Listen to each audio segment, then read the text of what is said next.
하나님 말씀 요한계시록 21장 1절에서 27절 우리 21장 전부를 봉독을 했습니다. 우리 말씀 가지고 새로운 세상을 위하여 라고 하는 제목으로 우리 하나님 말씀 증거하겠습니다. 오늘 말씀에 보면은 새 하늘 새 땅 그리고 새 예루살렘에 대한 이야기가 나옵니다. 이 새 하늘 새 땅을 한국말로다가 한자로다가 옮기면 이게 신천지예요. 신천지. 이렇게 좋은 것을 사실은 그 이단한테 뺏긴 거죠.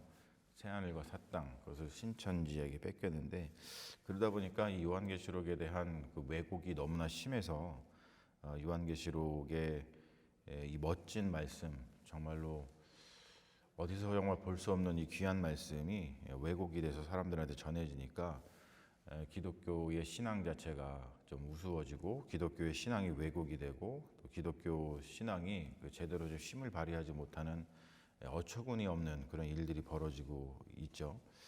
하지만 우리 그리스도인들이 그런 것들을 좀 잘 이겨냈으면 좋겠어요. 그 방법은 다른 데 있지 않고 요한계시록이 말하고자 하는 것을 우리가 면밀히 잘 살펴서 무엇인지 그 진실을 드러내는 것이 중요하죠. 그래서 우리가 헛된 해석 그리고 잘못되고 왜곡된 그런 것들에 자꾸 귀를 기울이지 말고 우리 하나님의 말씀을 좀 그대로 우리가 보면서 이 말씀을 잘 받아들이기를 원하는데 그동안 우리가 그 작업을 계속해서 해왔던 것이죠.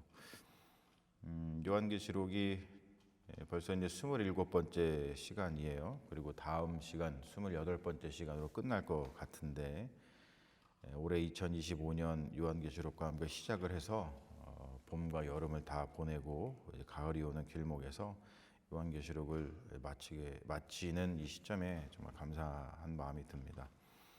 우리가 그동안 이 요한계시록의 말씀을 함께 나눌 때 강조했던 것이 뭐냐면은 우리가 너무 이 요한계시록을 갖다가 종말의 예언서, 그래서 이제 역사가 뭐 끝나고 나면은 뭐 또는 우리가 죽고 나면 우리가 뭐 천국을 가는데 그 천국이 뭐 어떤 곳이냐 뭐 이런 것들을 이야기할 때 요한계시록에 있는 특히 이제 오늘 뭐 이 새 예루살렘이 무슨 어떤 보석으로 이렇게 덮여 있고 막 이런 것들 이야기하면서 우리가 죽어서 가는 천국에 대한 이야기, 자꾸 이런 이야기로만 요한계시록을 소비를 했었죠. 근데 그것은 명백하게 요한계시록을 왜곡하는 해석이라 그랬습니다.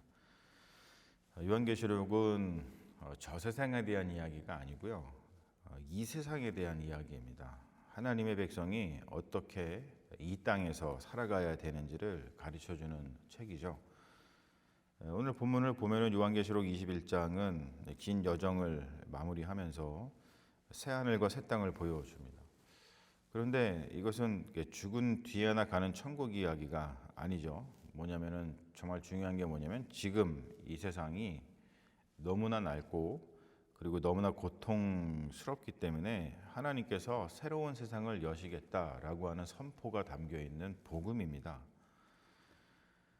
오늘 우리가 우리의 세상을 한번 돌아보면 사실 요한계시록이 기록이 되었던 뭐 거의 이제 2000년 전입니다만, 그리고 이때는 로마 제국이 패권을 차지하고 있을 때입니다만 이때하고 뭐 많이 다르지 않습니다. 우리가 사는 세상을 돌아봐도 전쟁이 끊이질 않죠.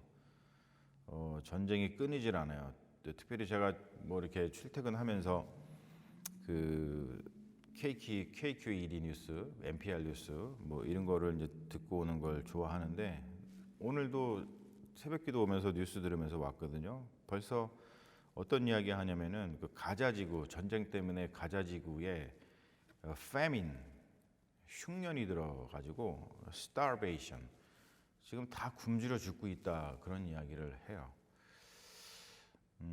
우리 특히 이제 이렇게 좀 제국에 살고 있잖아요 우리가. 그러니까 우리는 이런 거 잘 못 느낀단 말이에요. 근데 조금만 벗어나도 엄청난 그 이상한 일이 벌어지고 있어요. 그리고 기후 위기가 점점 더 심해지고 있고 우리가 지난 목요일 날도 잠깐 살펴봤습니다만 지금의 어떤 체제, 자본주의 체제가 플랫폼 자본주의라 그러죠. 거기에서 사람들이 이 자본주의에서는 이렇게 부속품처럼 돈 버는 어떠한 부속품처럼 여겨지잖아요. 그러다가 플랫폼 자본주의에서는 우리 인간이 어떻게 여겨진다 그랬습니까? 이게 데이터로 인식이 된다 그랬죠. 데이터. 우리는 생명체가 아니라 이게 데이터로 인식이 되어서 어떤 이제 소비를 하게끔 하고, 그리고 우리가 소비함으로 인해서 이제 돈을 벌어들이는 그런 기업들의 어떤 데이터에 불과하다. 그런 얘기 했죠. 그리고 미디어를 보더라도 뭐 진실보다는 분노와 혐오 이런 것들을 더 빨리 퍼뜨리고, 또 미디어를 우리가 잘 가려야 되는 이유는 그렇기 때문에 잘못하면 그 미디어가 우리에게 요구하는 분노, 혐오 거기에 사로잡혀서 살아서 우리 옆 사람을 사랑하는 것이 아니라 그 사람을 다 적으로 생각해가지고 갈라지고 찢어지고 서로 못 죽여서 안달이고 그런 세상에서 살게 된다. 근데 실제 우리가 그러고 살고 있잖아요. 그러니까 이 모든 것이 옛 증거라는 거죠. 옛 세상에 대한 증거라는 거죠. 옛 세상에 대한 증거. 자, 우리는 지금 뭐냐면은 성경을 통해서 요한계시록의 말씀을 통해서 새로운 세상을 보고 있어요. 하지만 우리가 살고 있는 이 세상을 옛 세상이라고 이야기를 합니다. 그래서 우리가 이런 세상을 보면서 늘 절실하게 묻고 있는 거죠. 새로운 세상은 어디에서 시작이 되는가? 새로운 세상은 오는가? 우리가 하박국의 말씀에서도 봤지만 계속 그거를 물었잖아요. 왜 지금 현실이 이렇습니까? 하나님 언제까지입니까? 라고 하면서 새로운 세상이 오고 있는지 묻고 있고, 그리고 새로운 세상은 어떠한 세상인지를 묻고 있습니다. 우리가 이것을 한국말로다가 개벽이라고 이야기를 하죠. 오늘 말씀을 좀 들어가서 보면은 요한계시록 21장에 아주 뭐 주옥 같은 말씀들이 많이 들어 있는데, 내가 새 하늘과 새 땅을 보니 처음 하늘과 처음 땅이 없어졌고 바다도 다시 있지 않더라. 이런 말씀을 해요. 자, 여러분, 이 성경에서 바다라고 하는 것은 단순한 바다가 아니에요.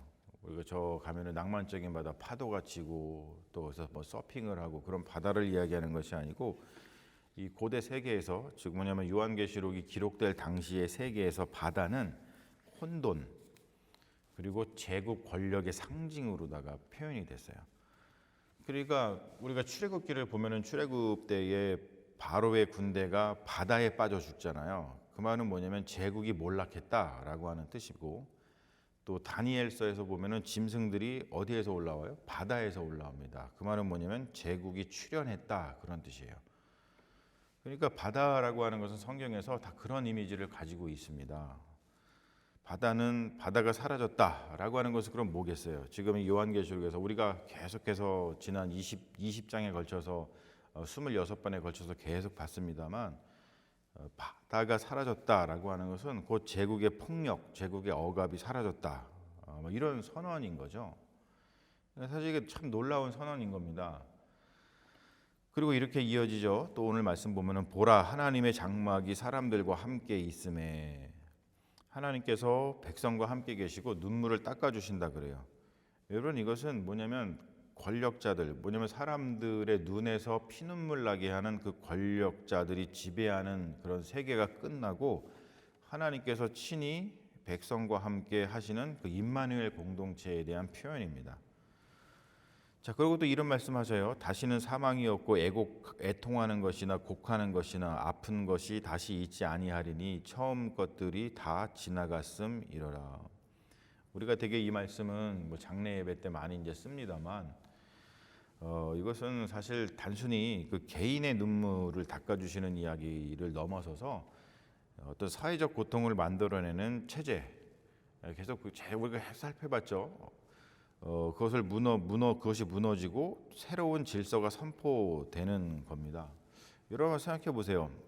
우리 한국에도 신분제도가 있었잖아요. 그래서 그 논리에 의해서 양반이 있고 뭐 이렇게 또 평민이 있고, 그래서 신분제가 있어가지고 양반의 자식은 계속 양반이고 또 평민의 자식은 계속 평민이고 그랬습니다. 그러다가 1894년에 갑오개혁을 통해서 신분제가 철폐됐습니다. 그때 우리는 그때 뭐 100년도 훨씬 전이니까 그 느낌을 잘 모르겠지만, 그 신분제 때문에 맨날 눈물을 흘리면서 살았던 사람들이 그 신분제가 폐지됐을 때 얼마나 기뻤겠어요. 눈물을 닦아줬겠죠. 그리고 미국에서도 보면은 흑인들이 뭐 엄청 노예로 살았잖아요. 그러다가 뭐 1960년대에 흑인 노예 해방 운동 뭐 이런 걸 통해 가지고 마틴 루터 킹 목사님 통해서 제가 조지아 살다 왔습니다만 조지아에서 이제 그런 유산들이 많이 거기 있거든요. 그때 흑인들의 그 눈물, 그 사진들, 그 마틴 루터 킹 주니어 목사님 상가하고 그 교회 뭐 이런 데 가면 박물관이 있어요. 가면은 뭐 엄청난 그 기쁨들이 그 사람들한테 있습니다. 또 여성들도 마찬가지죠. 요즘은 참정권이라 그러죠. 그 투표할 수 있는 권리가 사실 얼마 안 됐어요. 여성분들한테. 그런 거 이루어졌을 때 얼마나 기쁘고 즐거웠습니까? 자, 이런 것이죠. 사회적 고통을 만들어낸 그런 체제가 무너지고 새로운 질서가 와서 사람들의 눈물을 닦아주는 거예요. 그래서 따라서 이 새하늘과 새 땅은 이렇게 우리가 죽은 다음에 간다, 뭐 이런 것을 말한다기보다도 지금 우리 교회 또는 이 땅을 살아가는 우리들이 이 세상에서 어떤 보여줘야 할 새로운 세상, 새로운 어떤 정치적인 비전, 그것을 이야기하고 있습니다. 자, 이 새로운 세상이 어떤 모습인지를 오늘 뭐 이런 막 보석을 막 이렇게 나열하는 것을 통해서 그 새로운 세상이 어떤 세상인지를 보여주고 있는데, 그런 세상들을 지금 우리가 쭉 살펴본 그런 것에 비추어 본다면은 이 세 가지 정도 특징을 발견을 할 수가 있고, 그리고 그렇게 새로운 세상이 우리가 살아가고 있는 이 세상에서 이루어지는 것이 더디더라도 그것을 우리가 교회에서 먼저 그런 어떤 비전을 이루고 그런 현실을 구현해내는 것, 그래서 교회가 필요한 것이겠죠. 그래서 주님께서 이 땅에 교회를 두신 거겠죠. 자, 첫 번째는 어떤 세상이냐면은 새 예루살렘에 대한 이야기죠. 새 예루살렘은 제국의 권력이 무너지고 하나님이 친히 다스리시는 세상이에요. 그러니까 오늘날 어떤 정치 권력이라든지 경제 권력, 그리고 뭐 우리가 목요일날 잠깐 살펴봤던 그 플랫폼 기업, 그런 기업들의 독점, 그런 것들이 사람들을 억압한다고 그랬죠. 그러니까 교회는 뭐냐면은 그런 것들에 편승해서 어떤 제국의 권력이 그대로 이렇게 녹아든, 그래서 그러한 구조를 가지고 사람들을 뭐 다스리는 그런 것이 전혀 아니고, 하나님이 친히 다스리시는 새로운 예루살렘이 바로 교회라는 거예요. 그러니까 당연히 세상에서 벌어지고 있는, 발생하고 있는 일과 완전히 다른 새로운 세상이 펼쳐져야 되는 것이 어떤 교회인 것을 우리가 생각해 보면은 교회가 얼마나 중요한지를 다시 한번 알 수 있는 거죠. 자, 두 번째는 뭐냐면 새로운 세상이 어떤 모습이냐면 눈물을 닦아주는 곳이에요.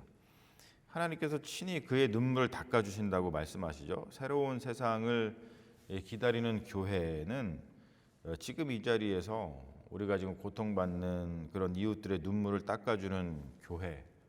제가 좀 아까 얘기했습니다만 세상에서 뭐 벌어지고 있는 그 어떤 비참한 일들에 대해서 마음 아파하면서 우리가 뭐라도 좀 해야 된다. 또 그 뭐라 중에 하나가 뭐겠어요? 그래서 기도겠죠. 기도하면서 뭐라도 좀 하려고 하는 그런 마음, 그런 것들이 눈물을 닦아주는 그런 교회의 모습이겠죠. 우리가 이민자로 살아가면서 어렵고 힘든 일이 참 많이 있고 또 핍박을 받는 이민자들이 많이 있는데, 그들의 눈물을 닦아주고 함께 기도해주고 같이 stand for 해주고, 또 가난한 이들의 상처를 감싸고, 또 요즘에 청년들이 불안이 굉장히 심한데 그런 것들을 좀 들어주면서 어떻게 해야 될까 우리가 서로 기도하면서 새하늘과 새 땅을 우리가 미리 좀 살아내는 그런 공동체, 그것이 바로 교회이겠죠. 그리고 세 번째 뭐냐면 새로운 질서의 삶입니다. 오늘 말씀 보면은 보라 내가 만물을 새롭게 하노라라고 하는 주님의 말씀이 선포되고 있어요. 하나님께서는 어떤 낡은 체제, 그러니까 옛 세상이라고 표현해요. 한국에서 이 성경에서는 옛 세상, 낡은 체제, 그 속에서 단순히 적응하라라고 말씀하지 않아요. 사실 우리가 이 체제에 적응하게끔 하는 것이 자기 개발서잖아요. 그래서 이 적응 논리가 자기 개발서, 우리가 자기 개발을 잘 해야 되는 이유는 지금 세상의 체제가 이러이러한데 거기서 우리가 먹고 살려면 적응해야 돼. 그러려면 자기 개발해야 돼. 사실 이게 논리거든요. 그런데 복음은 그렇지 않단 말이에요. 복음은 뭐냐면 적응해라. 이 낡은 체제 속에, 이 옛 세상에 지금 이 체제에 적응해라. 그렇게 말씀하시지 않고 새로운 질서를 살아내라 라고 우리를 불러내신단 말이에요. 그게 교회죠, 교회. 그래서 복음이라고 하는 것은 적응이 아니라 새로운 질서를 창조하는 거예요. 그러니까 우리 목요일날 성경 공부할 때도 그런 질문이 나왔잖아요. 왜 이제 뭐 무화과 나무가 없고 외양간에 소가 없고 그래도 여호와로 인해 즐거워해라 라고 할 때, 우리가 얘기할 때 무화과 나무가 마르고 외양간에 소가 없는 거, 이런 것들이 이제 표현을 하자면은 어떤 체제 속에서 겪게 되는 그 고통인데, 그것은 그대로 납두고 그냥 우리가 그냥 하나님 안에서 즐거워야만 해야 됩니까? 뭐 이런 질문을 하잖아요. 질문이 있었잖아요. 여러분 똑같습니다. 오늘 말씀도 그런 거잖아요. 복음이라고 하는 것은 그냥 적응하는 게 아니에요. 거기에 그것이 아니라 새로운 질서를 창조하는 것이, 그게 복음이라고 하는 겁니다. 새로운 질서를 창조하니까 거기에는 공의, 평화, 생명, 돌봄, 뭐 이러한 어떤 용어들이 드러나죠. 그러한 것들이 중심이 되는 새로운 질서가 생겨나고, 그러한 것들을 보여주는 것이 어떤 교회의 모습이 되겠죠. 여러분, 이런 공의, 평화, 생명, 돌봄 이런 용어들만 봐도 알겠지만 현실을 뒤집는 용어들이잖아요. 우리가 현실 속에서는 눈물이 많고 고통이 있고 슬픔이 있고 괴로움이 있고 서로 혐오가 있고 미움이 있고 그렇지만, 새로운 질서는 공의, 평화, 생명, 돌봄, 그래서 이제 용어가 달라진다는 겁니다. 그런 새로운 질서를 만들어내는 것, 그런 것이겠죠. 그래서 우리가 해야 될 일들은 여러 가지 많이 있습니다. 크게 보면은 우리가 지금 지난 성경 공부 시간에도 살펴봤듯이 이 자본주의가 이렇게 발달이 되어 왔는데, 지금 플랫폼 자본주의 시대에 우리가 살고 있는데, 이러한 시대는 우리를 소비자라든지 데이터로만 존재하게 만드는데, 그런 것을 넘어서서 관계와 공동체를 우선시하는, 그런 사람이 중요한 것을 다시 한번 이야기하는 그런 어떠한 것들을 해나가는 공동체, 또는 그러한 사람으로 우리가 성장해 가는 것, 그것이 중요하다고 하겠죠. 그리고 요즘에 정치적인 분열이 너무나 심한데 혐오와 거짓의 언어가 심하잖아요. 이런 것 대신에 공감과 진실의 언어를 선택하고, 그것을 계속 우리가 기도라든지 어떤 대화라든지 우리의 삶의 현실에서 구현해 나가는 것, 우리의 언어를 믿음의 언어로 바꾸는 것, 얼마나 중요한가를 우리가 계속해서 배워왔습니다. 그리고 기후 위기 속에서 하나님께서 창조하신 이 창조 세계를 돌보는 것이 하나님 나라의 실천이다라고 해서 우리가 이런 것들도 계속해서 우리 교회에서 강조하고, 또 지금도 실천하고 계속해서 우리가 그걸 머리만 떼고 논의하고 있잖아요. 그리고 아까 또 얘기했듯이 국제적인 갈등 또는 뭐 전쟁 이런 것 속에서 어떤 평화의 사명을 감당해야 되는 것, 여러 가지 일들이 우리에게는 많이 주어져 있어요. 그러니까 새하늘과 새 땅은 우리가 죽은 뒤에 가는 곳이 아니라는 거야. 지금 이 세상에서 막 이런저런 일이 너무나 많이 벌어지고 있는데, 나는 그런 거 잘 모르겠어. 나는 그냥 예수 믿으니까 예수 잘 믿다가 예수님이 주시는 복 누리다가 나는 천국 갈 거야. 그러면 이런 게 복음이 아니라는 거죠. 요한계시록은 분명하게 그걸 이야기하고 있는데, 그것을 자꾸 왜곡시킨다는 거예요. 오늘 우리의 작은 실천 속에서 시작되는 하나님 나라, 그것을 갈망하는 것이 여러분 복음입니다. 자, 우리가 요한계시록을 볼 때 요한계시록을 잘못 사용하면, 그리고 요한계시록을 악용해서 사용하는 사람들은 이 요한계시록을 통해서 사람들한테 공포를 조장해요. 그래서 사람들로 하여금 고분고분하게 해서 어떤 자신들의 이익을 취하죠. 이 요한계시록의 말씀을 통해서.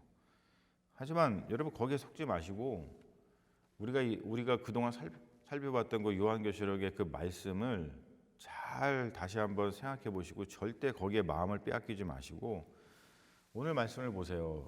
희망의 선포로 가득 차 있잖아요. 특별히 보라, 내가 만물을 새롭게 하노라 라고 하는 하나님의 희망의 선포. 지금 이 옛 세상, 우리를 괴롭히는 이 체제, 그것을 주님께서 무너뜨리시고 우리에게 새로운 세상을 열어주시겠다. 명백하게는 로마 제국이 지금 가하고 있는 그 많은 나쁜 악한 일들, 그래서 로마 제국을 무너뜨리고 새로운 세상을 여시겠다. 이런 야심찬 어떠한 정치적 비전인 겁니다. 이 말씀이 어떤 내세의 약속, 죽어서 너네들은 천국을 갈 거야, 거기서 끝나는 것이 아니라 지금 우리의 교회, 특별히 또 우리의 삶 속에서 지금 이루어지는 하나님의 말씀이라고 하는 것이죠. 그래서 우리가 교회라고 하는 것은 세상이 절망 가운데 있을 때 새로운 세상을 보여주는 어떤 실험의 장이고, 또 교회는 우리 그리스도인들이 모였잖아요. 우리 그리스도인들 또한 새로운 세상을 이 절망 가운데 있는 사람들, 절망 가운데 있는 세상에 보여주는 어떤 실험의 인간, 이렇게 표현을 할 수가 있는 거겠죠. 우리의 삶과 공동체가 바로 이렇게 새 하늘과 새 땅을 맛보는 자리가 되기를 바라고, 또 우리의 삶과 우리의 공동체가 새 하늘과 새 땅을 이렇게 맛보게끔 도와주는 자리가 되는 것이 우리 하나님께서 이 요한계시록을 통해서 우리에게 주시는 그 말씀이고 명령인 줄로 믿습니다. 이러한 것들을 여러분들의 삶 가운데서, 그리고 우리가 함께 모여서 우리 교회를 통해서 이루어가는 귀한 주님의 자녀들을, 또 주님께서 세워주신 귀한 교회가 되기를 주님의 이름으로 축원합니다. 아멘. 우리 잠시 기도하겠습니다. 아버지 하나님의 은혜 감사합니다. 오늘 요한계시록 21장의 말씀을 통해서 우리가 어떠한 비전을 가지고 살아가야 되는지, 우리의 개인의 삶뿐만이 아니고 우리들이 모여서 이루고 있는 주님께서 우리를 불러서 세우신 이 교회를 통해서 어떠한 삶의 현실을 이루고 살아가야 되는지 명확하게 보여주시니 감사합니다. 주님, 요한계시록이 그동안 얼마나 많이 왜곡되고 또 이것으로 현혹하여서 바르지 못한 신앙의 길로 인도하여서 기독교 신앙이 우스워지고 또 우리의 인생이 형편없어지고 이런 것들이 얼마나 많았습니까? 주님, 그런 것들을 반성하면서 우리가 다시 말씀 위에 서기를 원합니다. 주님, 우리의 마음을 열어주시고 우리의 눈을 열어주시고 우리의 귀를 열어주셔서 하나님께서 주시는 이 귀한 말씀을 통해서 우리의 삶의 현실을 바라보고 우리의 삶의 현실을 바꾸어가는 믿음의 공동체, 또 믿음의 자녀로 성장할 수 있도록 인도하여 주시옵소서. 주님께서 우리와 함께 하실 줄로 믿으며 우리를 구원하신 우리 주 예수 그리스도의 이름 받들어 간절히 기도합니다. 아멘.